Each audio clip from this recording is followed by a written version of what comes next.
Hello, I'm Lise Colucci, and I'm one of the life coaches at queenbeing.com, where we help you to discover, understand, and overcome narcissistic abuse in toxic relationships. Hello, everyone. How are you today? Okay, so today we're going to talk about leaving the narcissist. And whoops, I'm dropping the microphone, making loud noises. Sorry.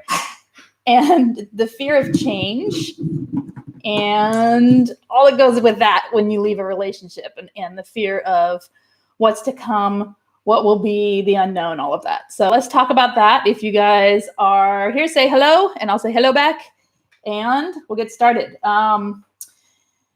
Fear of change. So let me start with, if you want text notifications of going live, text me at 33222, put the word Lise Live, Liselive, all one word, and I will text you about 10 minutes prior to going live. Hello, Shelly. My dogs are so going to bark right now.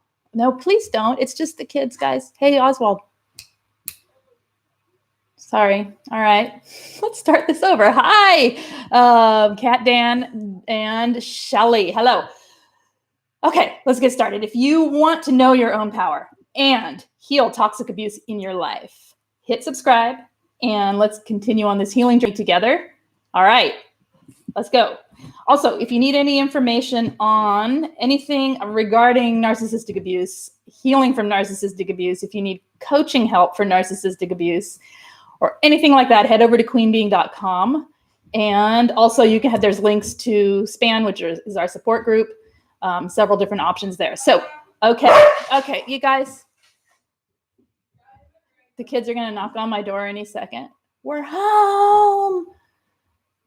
It's back to summer because you start school and then a week later you get a day off.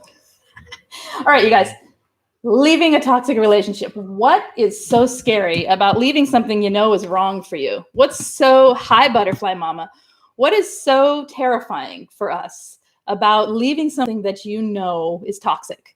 Because usually, often, if you're going to be the one leaving, you often know that you're in something that is in the least not good for you, and you're in something that you're being abused, and you pretty much know it. You've pretty much done the research, and you're sitting there going, why can't I leave? What am I afraid of? What's going on? So what are some of the main things? You guys have any ideas? Hit me up and let me know, and I will read them to everybody else. But what I'm going to talk about is what I came up with. So we fear the change, right? We fear the unknown. What we don't know is terrifying, especially when you're in a situation where you have lost your confidence and your self-worth and your self-esteem, and you're pretty much not trusting any decision you make in your life. So that's a big, giant fear for people, the unknown, the unfamiliar, what will happen, all of that. Other things are, the change in your lifestyle.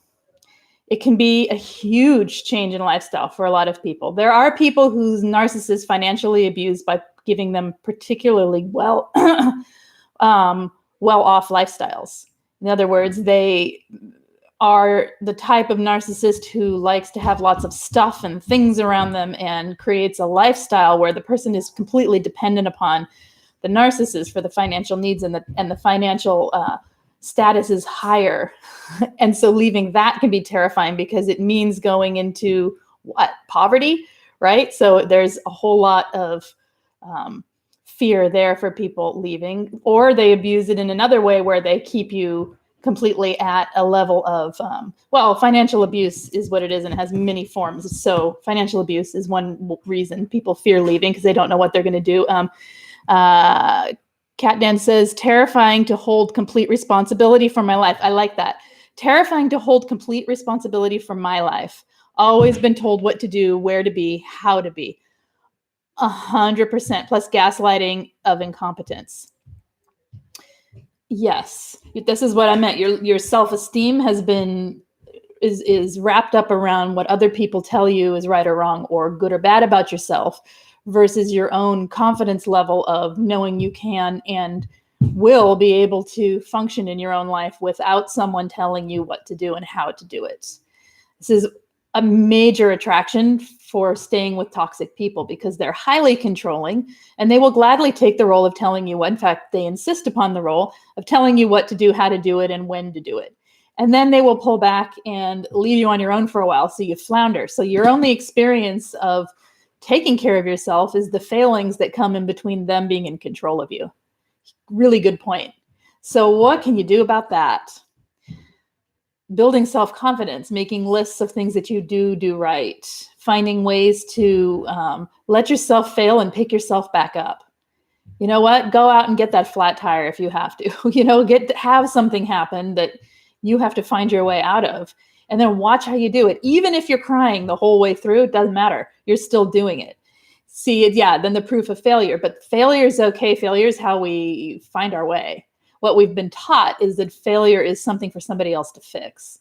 Failure means that you're bad and you're wrong and you're not good enough, when in fact, failure is innovative, right? There's no way to be innovative and creative without failure, because it's in the mistakes and the errors that we find strategies and new ways to do things and grow as human beings. So the failures are not bad things. So what I want to say is a lot of the stuff we're talking about comes down to your beliefs.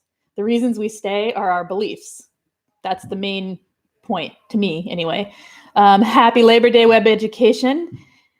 And everyone else. What are we saying here? Also, reality of the abuse as being abuse is distorted. Yes, that's another point on here. We don't believe it's actually abuse because we're so used to dealing with the situation. We have extremely good coping skills. We're extremely strong. And you have most likely learned a pattern in which to stay safe within the abuse. Any change in that is terrifying because it means what? It means you're not safe, right? It doesn't mean you're not safe, but to the belief system, it means that person wouldn't be safe. So all of the things that keep us rooted in believing that the abuse is not abuse are safety mechanisms so that we don't shake the boat, rock the boat, rock the boat. I guess we could shake a boat, shake a tree. I don't know, shake a limb. So we don't rock the boat and make more waves and create more issues. In our view, they're the ones actually creating the issues because of the way they abuse. But we've learned to manage the abuse. Once we've managed the abuse down, then it's very difficult. Shake a shaka. Okay. I was afraid to stop financing my ex-wife. There was the guilt, a huge guilt, but her debt and misuse of finances affected the kids. A collapsed mind. Okay. So there's many forms financial abuse can take in which make it difficult to leave. You're welcome, fancy sprinkles. Now you're sprinkles. I have a weird echo in here. I got to get some rugs down now that the floor is not carpet. And I don't like the echo. All right. Makes me feel like I can hear myself talking and it bugs me. Okay. Anything else? Any other reasons you guys can think of people might be afraid to leave? Type them in and I'll read it. It's easier to accept the known bad than it is to face the unknown question mark of what is, because it's a rut, right? You've fallen into the rut of coping, and as survivors, we cling to the survivor mentality of needing to survive to function, to live. And we don't realize there's another step beyond the survival, which is, well, we might realize it, but we don't feel it. The thriving and the evolving that comes after you leave the narcissist. So let me see here. Somebody's typing something that needs clicking in. There we go. Threats by the abuser for self-harm and suicide. Yes, that's one, that they will threaten you with things they know reach to your deepest level of empathy. And fear. Do you see how all of this is fear? It's fear. It's fear-based beliefs that lead you to stay. Why? And when you think of it, why you want to be in a relationship based on fear? Simple as that. Logically, do you? No. Most likely no one wants to be in a relationship based on fear. That's anxiety provoking. It makes you sick. It's never pleasant and it's not healthy. Why do we want to do it? We don't want to, but why do we do it, right? Okay. Not knowing how to do life. Yes, that's what you're talking about before. So this is when you leave a narcissist, when you leave a toxic relationship, you are left in this, it's a surreal space of not knowing which way to look, not knowing which way to turn, who you are, what's going on. It's very different than breaking up with someone who is not toxic.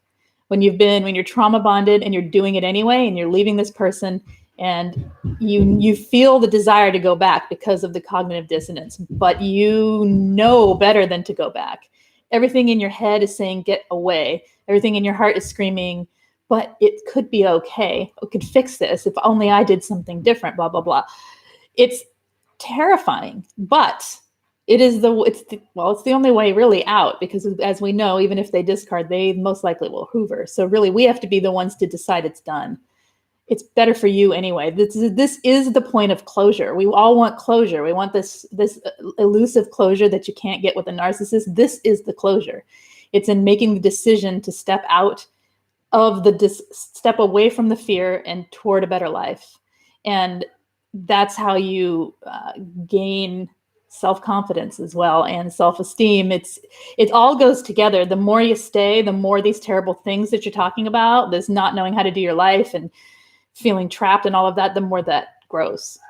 Okay, so Jack is saying, hurting the children, not wanting to do what my dad did to me. We stay for the kids.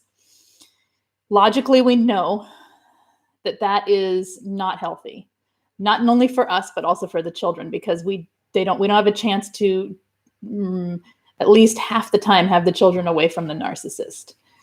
It's difficult. It is, when you have kids, it's probably the worst thing, is having kids with these people, because you are bound to them and trapped there in part of the relationship, and the children are too. So that's a tricky one, and it's difficult, but showing children off, most of the time, showing children that taking abuse and staying in a relationship with abuse is not tolerated, is healthier for them, I would think, than having them watch you be abused your whole life. So it is a reasonable fear, because you're dealing with other people's lives, but it's also one that you can look at logically and talk to professionals about to see what's best for your own situation and your own children. Threats they make to the survivor of being stuck homeless, again, with the financial, yes. Fancy is saying, grew up not thinking we deserve any better. Self-esteem, our worth, our self-worth. That's a big reason we stay. It's a big reason we got involved. It's a big reason one of the hugest vulnerabilities they see and use, and will often give you everything to make you feel like you are the most important person, or you're really wonderful, blah, blah, blah. And you suddenly have this great self-esteem, as it is according to being wrapped up with them, until they start the devaluing. And we know how that goes, and downward it goes, so that your whole self-esteem is wrapped up around whether or not they're in a cycle of love bomb or devalue.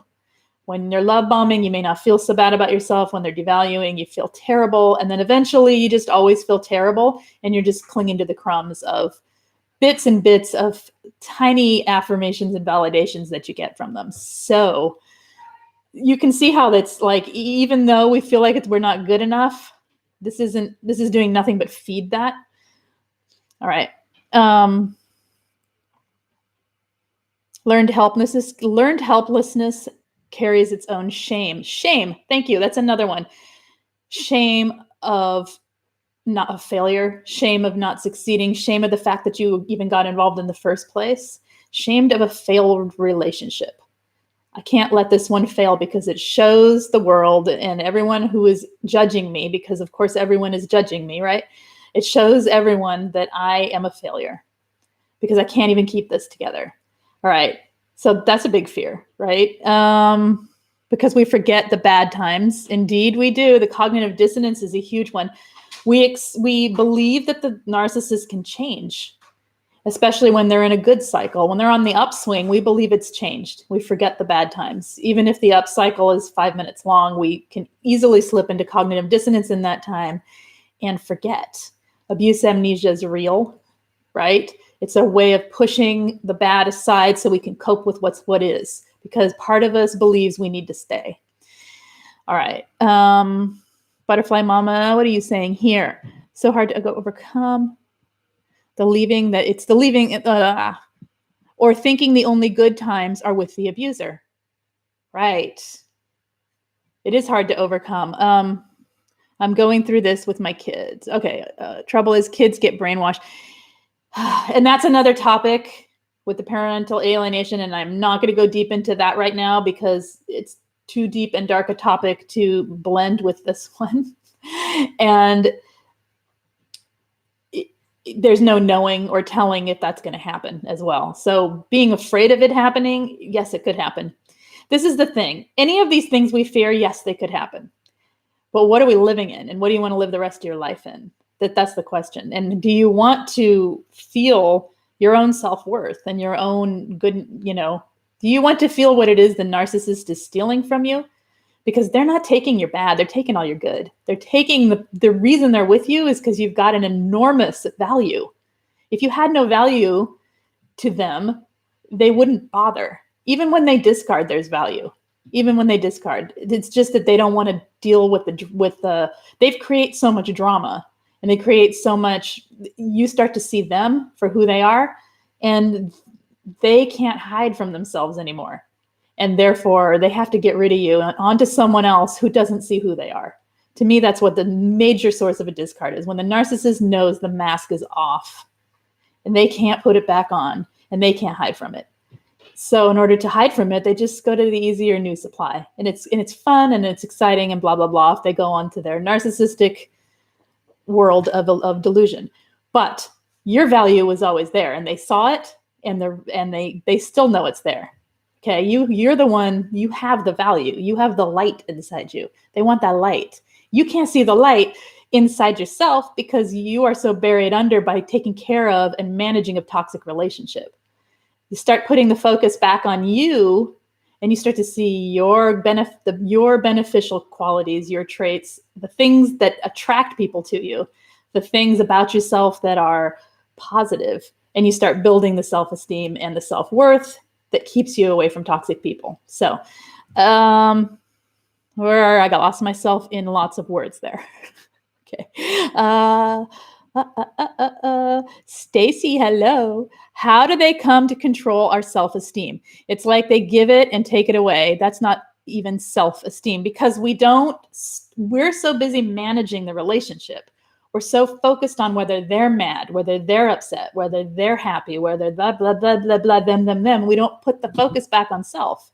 So you're not building self-esteem. What you're building is a codependent, toxic, back and forth thing where they are controlling the way you feel about yourself, right? So to build self-esteem, one has to look within at oneself. It can't come from the outside. It has to be something we do for ourselves and through our own experience of ourselves and the way we operate in this world. And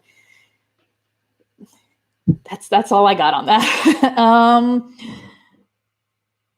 And the way how come they control it? How do they control it? Is because they make everything so difficult that you have to manage it. You're always thinking about them. They create so much anxiety that you're always worried about them. Okay. Miss Polly, Pretty Polly. I like your name.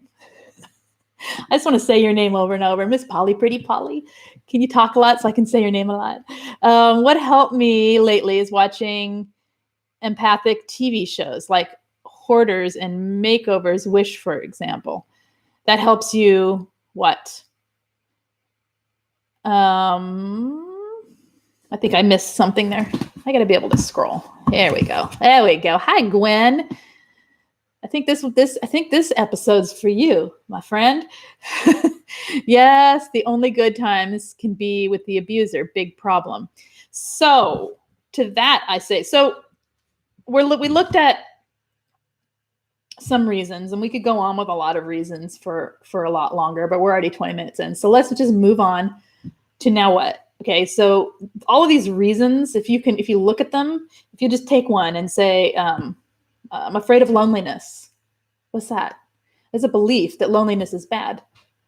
That there is a vast loneliness that will never be filled because you're not with a toxic person. The truth is, if you look at it logically, you're always lonely with a toxic person. There is no connection. There is no true love, connection, human experience with that person.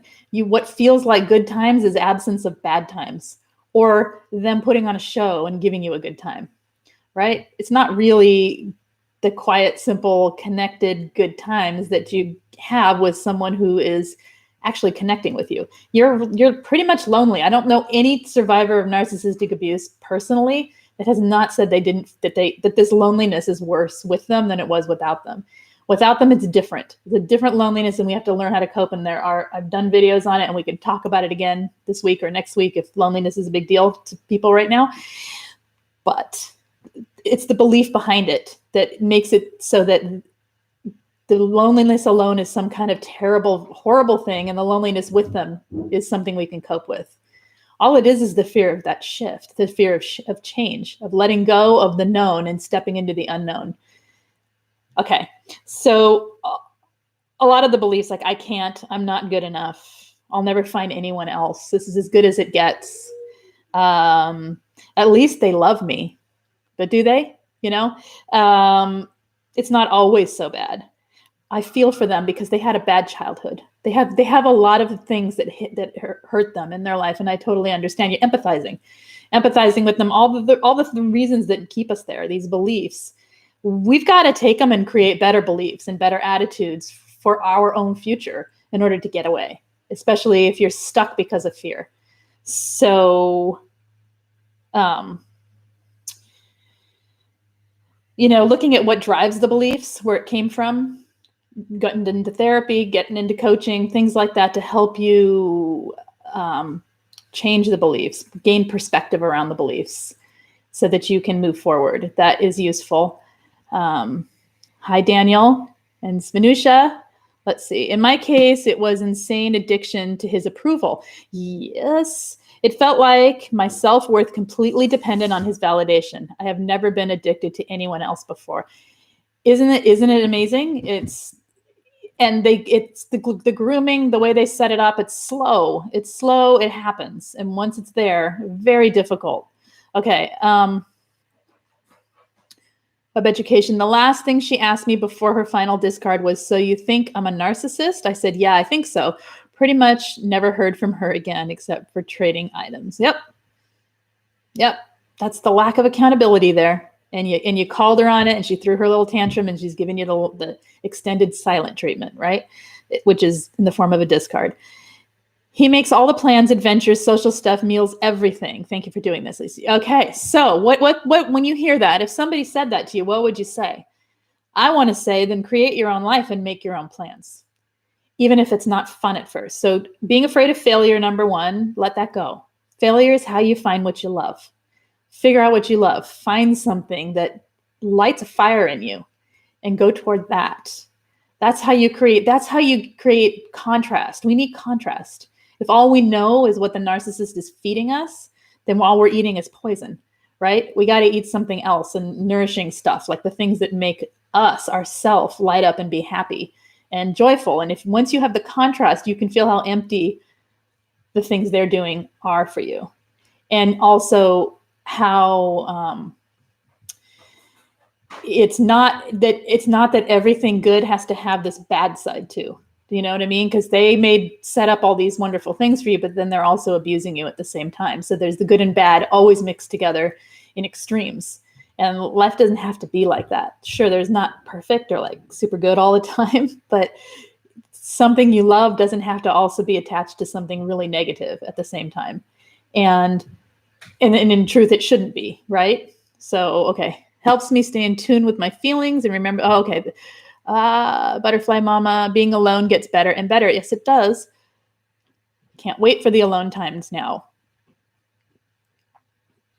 Okay. And okay, absolutely rather be alone than play detective. Oh, that too, right? The constant worry about who it was talking to and where it is and deal with the endless lies. Okay. Okay.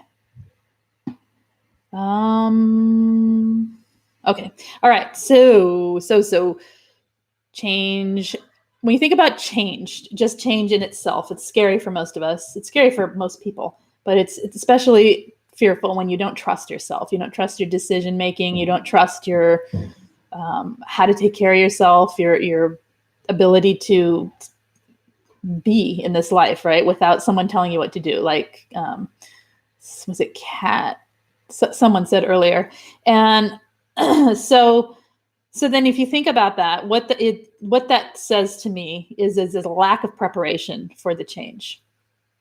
So if you know something's going to change, like a season, and it's summer, and you live somewhere where it gets really cold in the autumn, imagine the difference between midsummer and mid-autumn.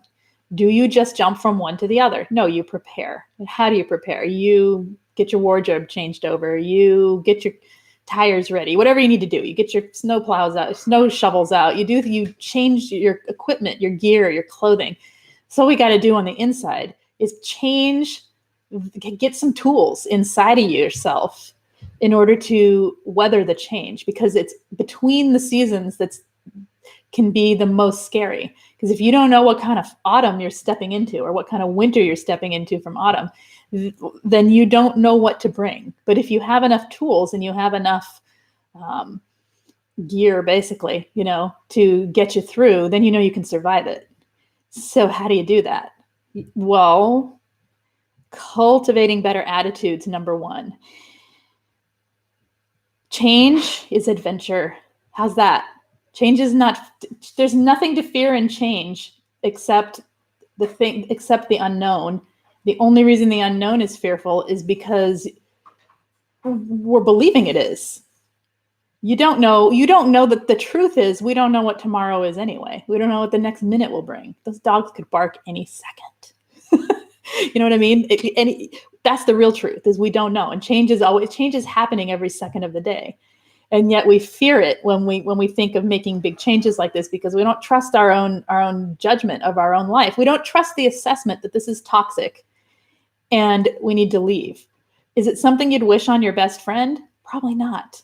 Why can't you become your best friend and get yourself out, right? So those are the kind of tools that you got to put inside yourself, inside your thinking and your beliefs, in order to move through the change with the most ease possible. Number one is self-care. Most likely, most of you who are watching this that have not begun recovery or healing and are still debating whether or not to leave, are not thriving in your self-care. Some people do, but most people don't. And self-care is what you need when you're sitting alone after you've left them, after you've stepped away and completely changed your life, made the decision. Self-care is what gets you through. That's what keeps you from going back to them. It's what keeps you to resist the Hoovers, and to get you through the times when you feel lonely and you feel scared. You learn the tools that help you personally. I can't tell you what you are, only you know that help you feel nurtured, that help you feel grounded and centered and cared for. Without any of that, you are stepping into the unknown unprepared. So yes, it's terrifying. So once you begin to create things for yourself, I can tell you this is what I did, okay? I self-cared the heck out of myself for about 2 years before I could leave. And it took about 2 weeks trauma bonds, yes. I'm not going to go into the whole story, but it wasn't the extreme that it could have been had I had nothing to fall back on. Does that make sense? So the self-care is huge. It's huge. What that means I don't mean go get manicures. I mean, pay attention to how you take care of yourself. Do things for yourself. Cultivate better attitudes. Find things that you enjoy in life, things that bring you joy, that have nothing to do with the toxic person. All of it. And that's where you start building something to fall back into, to fall toward, to move toward, versus something holding you back, like the toxic person. Okay, so what am I missing here?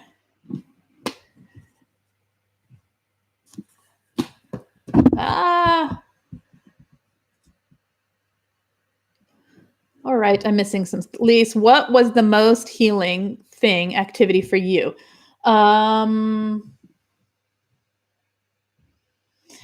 For me, it was recognizing, and this is what I tell people when beginning with self-care in coaching groups in particular, it was recognizing the things that I do every day for myself. I could add to them in ways by changing my inner attitude toward them. In other words, if I am brushing my teeth, simple thing you're going to do a couple times a day anyway. I'm doing that for me, and take care as if I cared about myself in that moment, instead of brushing my teeth thinking about all the bad things I'm thinking, right? Or thinking nothing, or planning my day, or whatever it is. It's putting intention into the way I spent time with myself versus letting the time that I spend alone be meaningless. I don't spend time with people meaninglessly. When I am with someone, very few people do I just kind of ignore and don't have any meaningful exchange with, right? If I'm with a person and I'm hanging out with them, my attention's on the relationship between us, and my focus is on that person and myself, and on the interactions. But when I'm alone, I don't do that. So I taught myself how to do that toward myself. Does that make sense? It's like listening to what you need. Sometimes it's going down the rabbit hole of negativity and pulling yourself back up, and other times it's putting more care into what I'm doing toward myself. So that way of thinking meant that when that person was gone and I had no one else to rely on for the emotional falseness that they gave, but what felt like real at the time, that I had myself. And therefore, the change in my lifestyle, in my life, was not as drastic. I didn't need them. I realized rapidly within a week, I did not need them at all. I was giving myself as much as they would give. Does that, you know what I'm saying? So, okay, that's what helped me. Okay. I may have to book an appointment to discuss our particular situation. Yeah, okay. Yes, do so. So, things that build your self-confidence.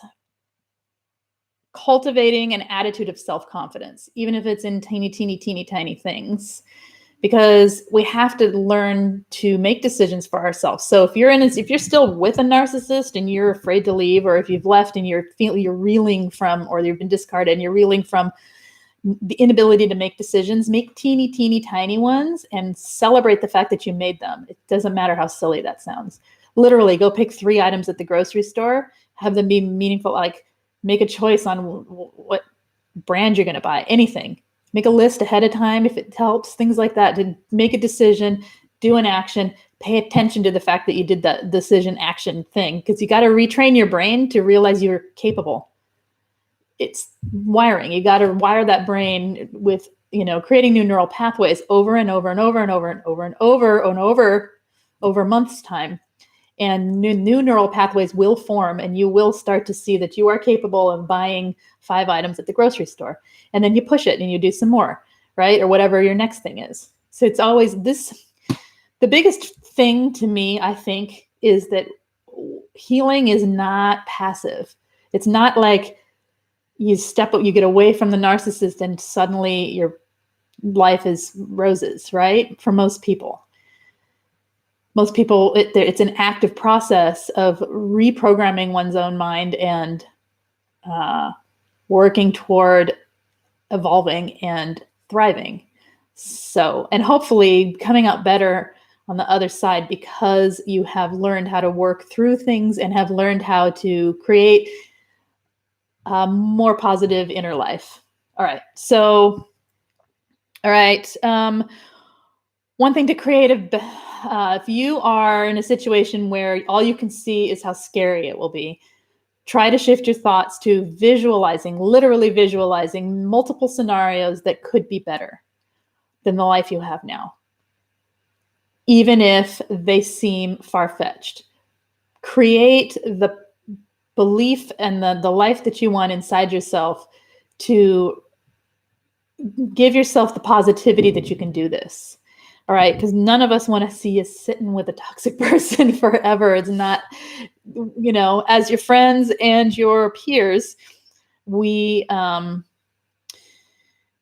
saying it's easy, but it is so much better than being abused, to be on the other side of it. Okay, Lise, mine were 3 very different experiences of leaving, needing different approaches. My wife, family, my mom. Yeah, they do need different. You need to find out what works for you, right? Well, find out what works for you for the approach to leaving.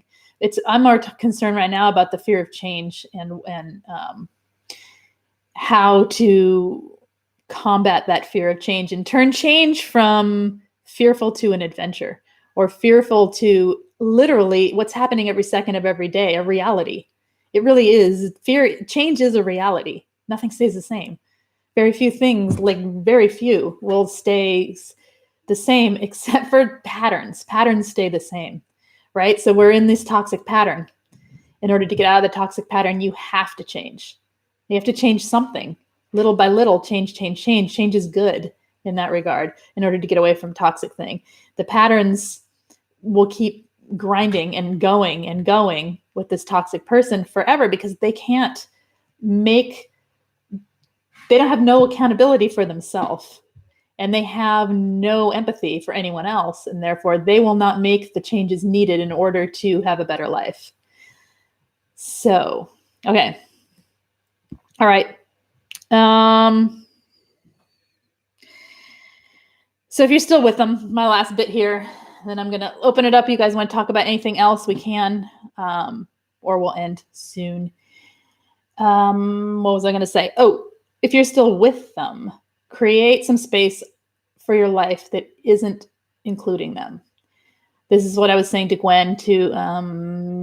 If they're the ones making all the plans and they're the ones cooking the meals and blah, blah, blah, go out and do some stuff on your own. So you feel the difference between them having the influence over you and the control, and you making the decision and having the experiences.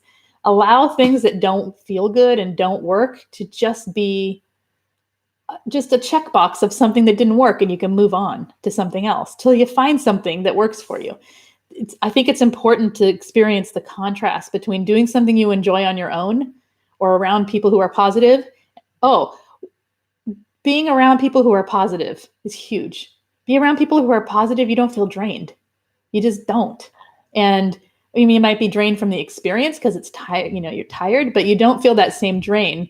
And then you get around the narcissist, within 3 seconds, you feel the energy that you just built up from being around positivity sucked out of you like a vacuum. Not kidding. And when you experience that, you start to see, okay, that's not what I want for my life, right? Or hopefully you can see that. But having the experience of it being, 2 different things in that contrast that helped me too. Let's see. What do we have here? Robin, hello.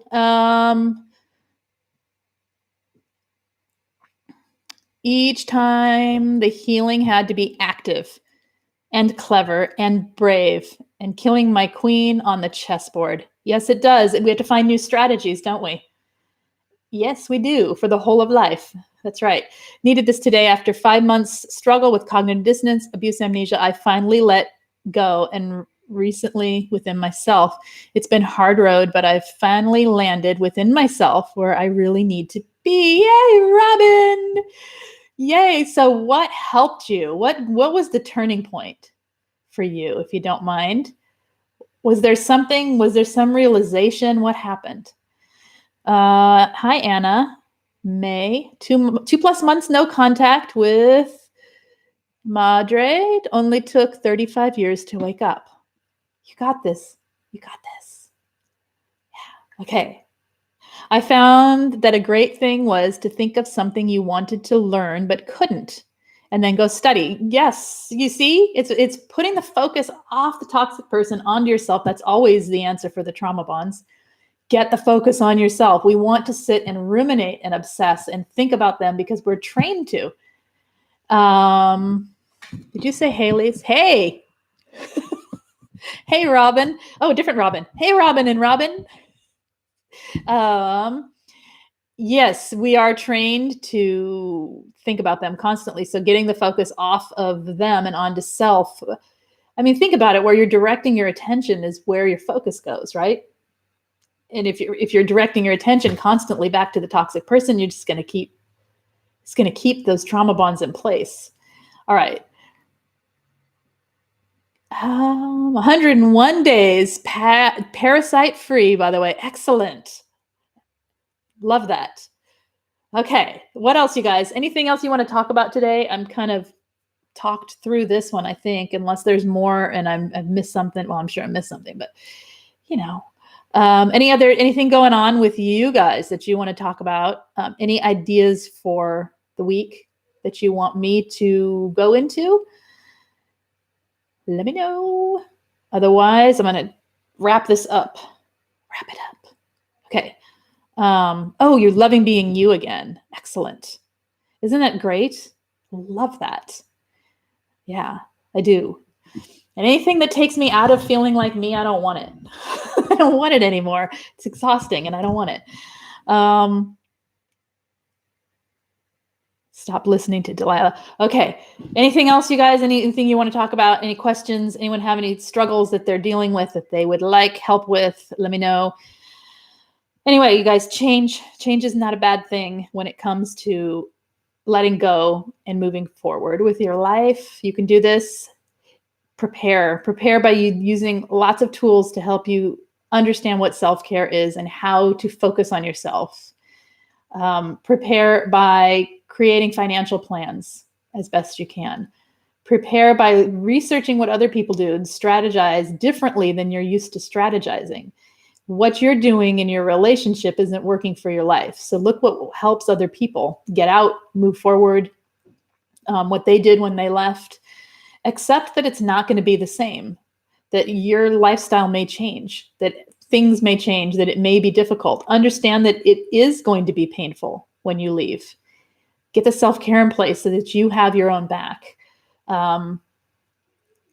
Is there a limit to how much you should focus on yourself? I think, yeah, there would be a limit to that, sure. But when we are givers and people pleasers, that limit's going to be pretty far from where we're standing right now.